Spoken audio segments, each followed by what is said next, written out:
Hello everyone, welcome back to the channel. So I am out here sort of between rain showers at the moment, but I have some planting that needs to be done over here in our herb garden here. I've got a combination of some herbs that I'm going to be putting in, but I also have some perennials that I am going to be putting around in the edges of this bed. So let me turn you around. So here in these holes, what I am trying to do, I've got some hen and chicks that's going to go there. I'm probably going to put this really cool, look at this purslane. Is that not just, side note, I mean, so beautiful and awesome. That'll probably be going over here too, but the hen and chicks is going to be perennial. The sea thrift here will be perennial. And then I also have a few more herbs that need to go in. So I've got some extra chives because we are using a lot of chives right now. So last year, one of the things that I wanted was a full lush garden. This year, I guess you could say my side goal is to have a very lived-in garden. And what I mean by that is a garden that is very well developed, and it looks like we have been in it for generations, I guess you could say. So that is kind of a little bit of my goal, and the side bonus of doing that is that I'm going to be putting in some things in the beds that are going to attract pollinators. So I have more hen and chicks that are kind of scattered and that I'm going to be taking out, not just over here in the herb bed, but we're focusing on the herb bed today. I'll bring you along for the development of the other beds, but I'll probably be putting some stone crops in the corner of those other new beds that we've got out there. They usually send up blooms, and that'll be a pollen thing for all of our pollinators. They will come to the stone crop and it'll make them happy, keep them really well fed, and keep them coming to the property. And it's going to look nice and developed and lived in. I want kind of a lived in feel in this garden this year, and you can do that obviously a lot sooner in any garden. It just depends upon you and how much money you want to spend at the time. Our focus has basically been on all of the infrastructure parts of things, and we're just now getting into the developing of the plants and tending to the plants, I guess you could say. So that has me very obviously excited to just be able to like move on into this next season that we're moving into here on our urban homestead. So let me go on ahead and get you set up. I'll show you a few of the other things that I've got here that are going to be going over here in the herb bed. I will probably be bricking out a little bit more over here on the herb bed, but I need to take some of the soil out of those holes and then put it into the holes, obviously, that I'm going to be planting in. So, you know, the hard part. But let me go on ahead and get you set up, and I'll show you a little bit of what else we've got going on here, okay? Okay, so we're over here on the side garden. I'm going to go on ahead and I'm going to plant our hen and chicks. Aren't those amazing? I mean, come on. And they do get bigger. So full sun, obviously, hen and chicks. They're perennial, so they'll come back. They bloom in midsummer, and they prefer sun or partial shade and well-draining soil. They can get up to 10 to 15 inches tall, though, so with any luck, that'll actually happen right here. But the main reason that I'm putting them here is because they do have a lower profile. So if we are using our little bump out here, so I'm putting them right here in this hole, we'll still be able to access the bump out there and be able to use it for our harvesting basket. And also for sitting if we need to sit and prune or trim or do any maintenance over here, because that does happen. It's a garden. And sometimes you just need a place to sit. And That's really one of the very early lessons that I learned in the garden, is that once I had developed garden beds, I needed a place to just be able to come out here and sit, because sometimes you just need to look at your garden. I don't know how else to explain that as a gardener. There are just times when you really need to take the time and take the moment to sit out in your garden and just be in your garden. Not weeding, not harvesting, not doing anything in particular, just being in your garden. And you would be surprised at what a difference that makes, because if you make the garden all about work and harvesting and planting, and while all those things do need to happen and are good things that happen in the garden, if that's all that you make it about, you're going to get burnout, like really quickly. You are very, very quickly going to get burnt out. And I personally don't want to find my garden space as a place of burnout. I don't want to ever come out here and feel that way.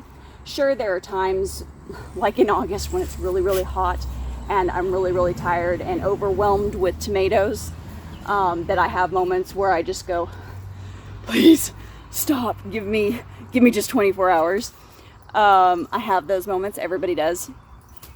But on the whole, I want to be able to enjoy the garden space, and that is why I am trying to come out here with the intention of developing these beds a bit more, so that we have perennial interest, we have pollinator interest, and the senses. So it's not just, seeing and hearing. Well, it is. It's seeing and hearing and smelling. It's everything all together. So a garden experience, I guess you could say. That's what I am trying to create in this space here. All right, so we've got our hen and chicks in, and then we have this gorgeous, crazy purslane in, and that's going to work out rather beautifully. Let's move on to the thrift and the chive, because I do need to get the chive in. I also have a really cool scarlet organic sage. I'm very excited about this. I'm going to be planting this on the back side over here. Technically, this is the back side of the greenhouse, and it'll be going over here, hopefully to draw some pollinators down to the far end over here, because the only time the pollinators really come down here is when the oregano goes to flower, and that's not very often, because I usually don't allow my herbs to go to flower, because once they go to flower they can get a real kind of bitter cast, and that's not what I want when it comes to my herbs. So, oh, that's a nice daddy longleaf, and we've got a lot of worms in here. That's a good sign. So yeah, I really don't want my herbs going to flower, and I want to be able to get the maximum amount of herbs out of them that I can in a year. And in order to do that, I have to keep them maintained and deflowered. The exception to that is going to be our lavender here. Obviously, I want the lavender to flower. And the poor bees, I mean, there's buds over here, but the bees keep bouncing around it, because you can smell the lavender from the leaves and the stems, but there's no flowers for them to get anything off of. They can't get any nectar, they can't roll in the pollen and take it back to the home front. So they keep kind of bebopping around over here, hoping that one day there's going to be a flower. For the most part though, they're okay. I'm not real worried. If you look over here on this backdrop, you'll see we have some wild evening primrose back there. There's a couple of echinacea that look like they're going to try and open up soon. We've got bachelor's button, salvia. We've got a lot of salvia, 3 different salvia plants in there. There's a wild snapdragon, so they've got food. It's just they smell the lavender and they know it's here because they've been coming over here to the lavender for almost 6 years now. So this plant in particular is 6 years old. The mother plant that she came from died back about 7 years ago. But this one just went on ahead and took her place and has been thriving ever since. I need to get in here and I need to cut off some of the dead stalks and get that cleaned up for her. And I will do that probably. That might be a different video because I have that other lavender up front that I need to dig up and I need to put over here in this empty corner. I was trying to recover this rose, but I don't think it's going to recover. I've got nothing green on it whatsoever. So the weird weather ended up taking her. I can't exactly say that I blame her. It was a rough winter. By all accounts, it was a very rough winter here. So let me go on ahead and continue planting. We've still got some chives and we've got the sage to put in. And I also have our moss rose, which I love to tuck into the nooks and crannies of all of the garden beds because the nooks and crannies pop up. And I'm okay with that, so I might as well fill them with something beautiful.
Macy, enough. Okay guys, so let me turn you around and show you what we've got. So already, just with a little bit of attention and about $30 in plants, maybe close to $35, I've already got it looking fuller and have filled in and capped off some of the brick here. But I'm very happy with where this is going, especially down here. And I think what I may do is I may get a few more of these thrift plants and put them down here on either side of this end chive that we've got down here in the corner, and then just have this corner fully planted out with perennial types that will come back each year, because thrift will come back. And I may put a couple more over there, or I may put some sedum and then continue cap blocking off. But this just kind of is a good example of taking the time and tending to things, what it can do. The amazing thing that just a few plants put into place that will come back, because a lot of these will come back. The purslane is a little dicey. The moss rose won't come back, but pretty much everything else that I've planted in there will return and come back and hopefully continue to fill out that bed even more. And it's just a joy to see every spring how much things are just filling in, because for a long time it just felt as if, oh, it's never going to happen, it's never going to happen. But finally the plants are well established and they are taking off and are happy about life. And that makes me so excited inside. But thank you guys for joining me on this video. I know it was more of a talk video and herb video, and that doesn't tend to trend very well for me, but I just had to take you guys along. Sounds dorky. I know that the algorithm is, you know, not into the herbs or anything, but there's just something very peaceful and lovely and healing about planting out in your herb garden. So if you've never had an herb garden or you've wanted to start one, I would really encourage you to go on ahead and take the time and effort and energy, because it so pays off. It so pays off because it's healing in here. The herbs are amazing in cooking. They're amazing for health and wellness as well. But that's all I've got for you guys today. As always, keep it simple, natural, and essential, and I'll see you on the next video. If you have any comments, go on ahead and drop them down below. And don't forget to share and like and subscribe. We'll see you guys on the next video. Bye.